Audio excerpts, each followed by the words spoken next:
Hey guys, we're here with this 2017 Lincoln Continental Reserve. Now, as you may know, Lincoln has discontinued the Continental and all of their sedans, and a lot of people are actually really upset with this because their sedans were iconic, of course, and there is still a market that people want sedans. And trust me, people ask about if Lincoln's gonna make a sedan all the time, but if you do want one, you're gonna have to get one used, unfortunately. And these Continentals are still hovering around the $25,000–$30,000 range, like the earlier 2017 ones.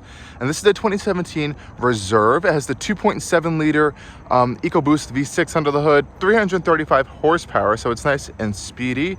And it looks really cool, all blacked out. This one's actually on Michelin Pilot Sport all season rubber, which is kind of funny, but a little grippy. Still handles like a boat though, so even with good tires, it may be more grippy, still handles like a boat.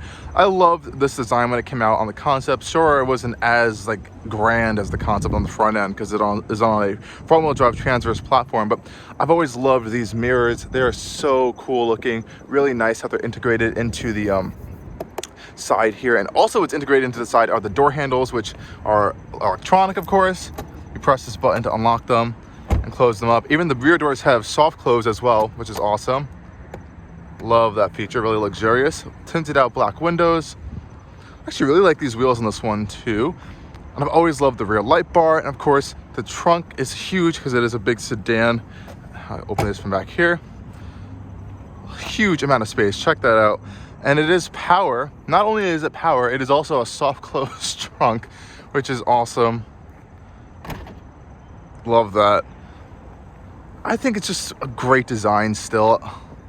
And it really does look best in the full-on black label trim. That's when you get the really cool Continental headlights. These will have the regular headlights we'll come up to in a second. So up front, if you can see right here, we have just this main beam and this little L shape. In the Continental headlight, the real black label headlights, you get like these imitation Lincoln logo LED. They're really cool looking. Down here, we also have LED fog lights, which is nice. I don't think this is open. Some air pass-throughs, Lincoln grill with an imitation like Lincoln logos underneath. Yeah, really classy, sleek design. I think a lot of these ended up being kind of livery cars, you know, taxi vehicles, airport cars. I really like this center spine. You can kind of see it going straight down, even on the roof. Very Bugatti-like almost. Bugatti is like one of the only brands that actually does that. Look at that, that's really cool. I never actually really noticed that on the Continental. So first for everything, guys. But yeah, I do still think it looks great. Look at that. Really in the sun too, it's a really great shape. Let's hop into the back because that's probably where this is gonna be spending the most of the time in this vehicle.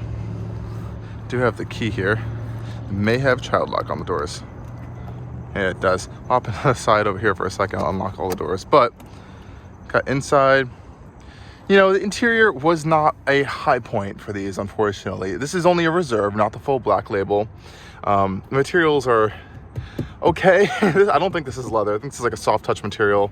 You do have those electronic door handles, wood trim, and of course your seat controls, because these have the kind of perfect position seats where you have like all these different ways of adjustment. More glossy wood trim inside. Yeah, it's okay. I mean, this is a 2017 model, so the technology again isn't even like super advanced back then for that. But let's see if this door opens. It does. Didn't know why it wasn't opening before. No, it's soft close on us. All right, we're gonna go to the other side. But unfortunately, I don't think the front doors have soft close. This one does, but the driver's door does not for some reason. It might not be working, but it is still a cool feature. The rear seats for a second. There you go. This door is absolutely massive too, as you guys can see. Oh, hopping inside. Dark in here, of course, but lots of legroom. I can stretch my legs out. Right here, you have a seat back pocket there. Center console folds down, more storage. Of course, they did make the coach door Continental version of this, where the doors opened up like, you know, the suicide door, Rolls-Royce style. Really big doors. Damn, look at those.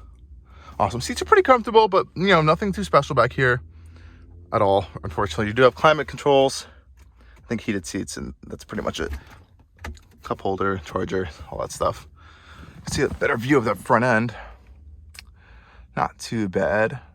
Let's go back up there again. I do have the key in my pocket. Of course, it all obviously has automatic doors, keyless doors. You could also use forward signature, kind of push pin button thing to unlock and lock the doors. Let me just see if this works. Yeah, the soft close on the driver door is not working. All the other doors do have it. But hopping inside, close the doors up, just seatbelt on, and that's it. You're in the Continental. Starting up is easy with push of the button, of course. And yeah, it's an interesting space. You know, when it did come out, I remember sitting in one of the black label ones. I was blown away by the interior. This is not a black label, obviously, and I'm not super blown away by the interior, but it is still not a bad place to be in, especially if you're sitting down. The seats are very comfortable. Ton of cool seats on, which is a really nice feature. Pretty much everything we see on modern Lincolns too. Some more steering wheel, like the navigator, paddle shifters, turn stalks, but a little bit different now. Of course, this is ancient, the system. It's a little bit old. It's the older sync systems. Yeah, I'm not even gonna get into this because it is a little ancient. You do have your push style button for your transmission. I think there's a 6-speed gearbox in this one. So the sport mode, of course. Climate controls down here. Some storage under this panel. Center console storage. There we go. And that's it. Let's close this shut. So yeah, not too much going on in here.